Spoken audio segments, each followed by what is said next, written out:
aga ma räägin sulle täna ühe muinasjutu ja täna see muinasjutt on sellest, kuidas maailma said päike, kuu ja tähed. Ennemuiste oli selline lugu, et taevas oli nii madalal, et selline pikemat sorti mees võis kohe käega taevast puudutada. No vot, ja kord läksid rätsepalapsed õue, ronisid suurte kivide otsa ja hüüdsid üksteisele, ohoo, nüüd hakkame vaatama, mis seal ülevalt taevas õige tehakse. Vaatame, kas vanataat ja teised tema kodakondsed, mis nad seal teevad ja toimetavad. Ja hakkasidki rätsepalapsed näpuga plaks ja plaks ja plaks taevasisse auke tegema. Ja sealt sisse piiluma aukudest, et mis seal üleval taevas tehakse. Aga vanataat nägi seda ja ütles oma sulasele, kelle nimi oli Jaen, ütles, Jaen, kuule, selline lugu, näed, mis nad teevad, lõhuvad meil taeva ära, no on ikka krantsid, mitte lapsed.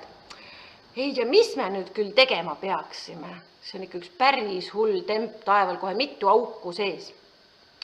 Sulan oli väga kiire taibuga mees, väga nutikas mees, mõtles 3-4 päeva, üldse kaua ei läinud aega ja ütles viimaks, kuule, me peaksime selle taeva kõrgemale tõstma. Siis ei ulataks need lapsed seda taevast katki tegema.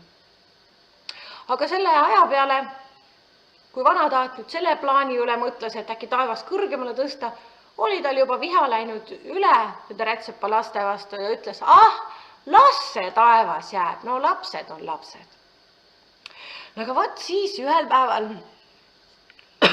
juhtus selline lugu, et vaata rätsep,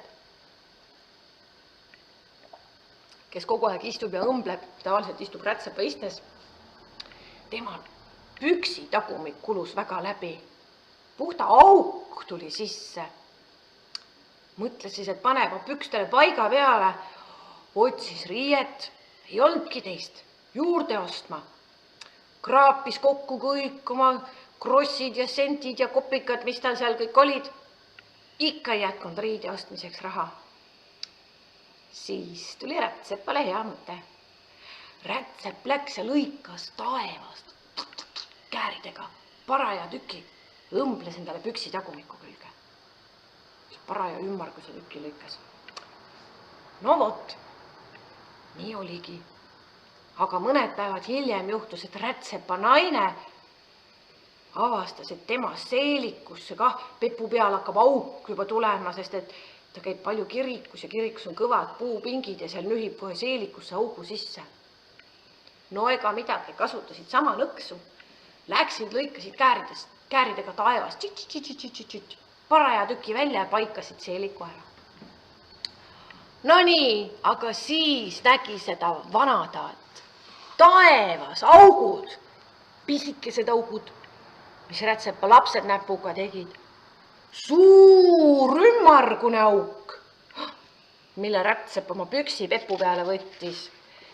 Ja siis veel üks nügune sirbikujuline auk, mille rätsepa emand enda seeliku paikamiseks võttis.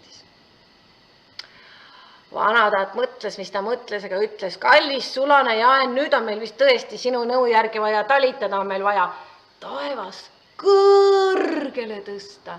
Mine saa lükka alt, ma tõmban siit ülevalt, tõstame taeva käeulatusest välja.